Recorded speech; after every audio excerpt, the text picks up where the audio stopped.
for joining us today on Kababayan LA. I am learning a lot, and hopefully you are learning a lot as well. We're talking about divorce here on the show and why Catholic Church does not allow divorce, but it allows annulment. And earlier, before the break, I asked the priest, siguro, para na lang maiwasan yung mga complications of divorce, annulment, legal separation, give us tips on, how to make a marriage work and how to make sure that we are indeed ready for a lifetime commitment like this. But before that, let us first answer this question.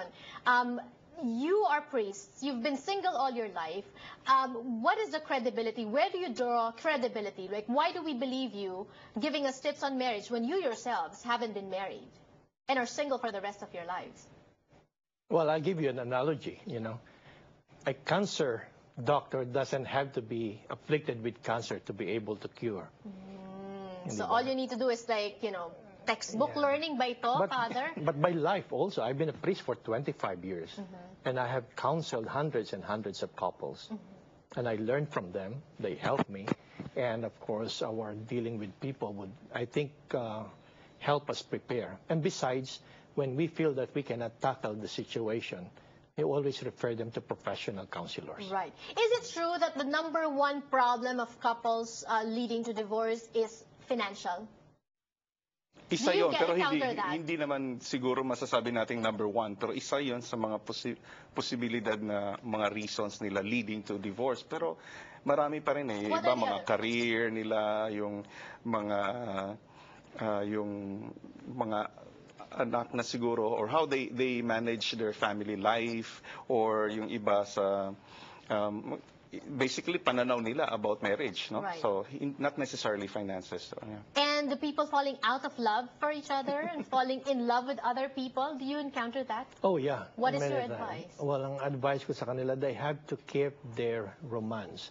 Lalo na doon sa mga couples na nagkaanak na, suddenly they seem to forget that once they have become fathers and mothers, they forget that they are also husbands and wives. In fact, may mga kilala ako sinabi, gusto niyo ako magbe-babysit, lumabas kayo. Manood kayo ng sine, Right. Always capture, always have to have that romance. How do we learn romance from priests? What is your definition of romance naman, Father? Meron doon sa marriage encounter minsan yung parang nila sa brochure, no? Or sa website na, tired of marriage, try dating, no?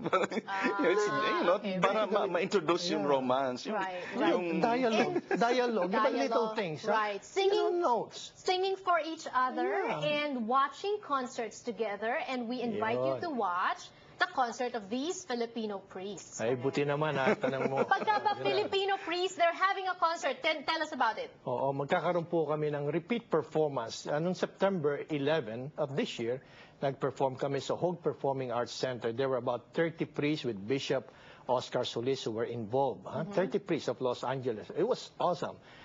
Maraming gusto manood na naubusan na ng ticket.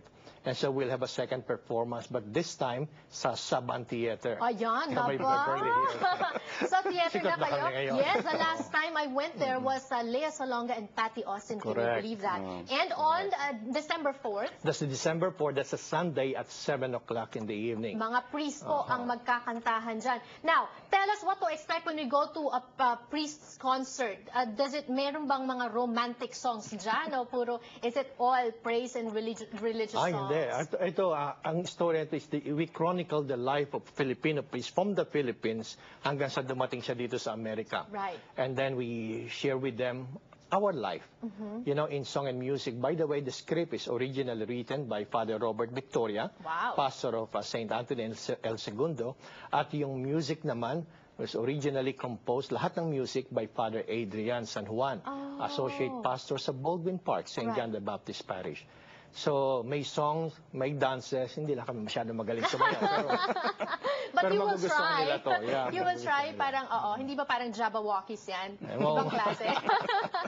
And they're gonna be singing for us, and this should be fun, and it is one way for couples to, date, go out on a date and stuff like that. And before we end, that's the information on the screen again about the December 4th concert. They are still selling tickets, but go get yours now because I hear that they're selling out really quickly. Yes. And Father, before before we end, since we're talking about divorce, we're talking about marriage, what should couples thinking of marriage think about or ask themselves before they get into it?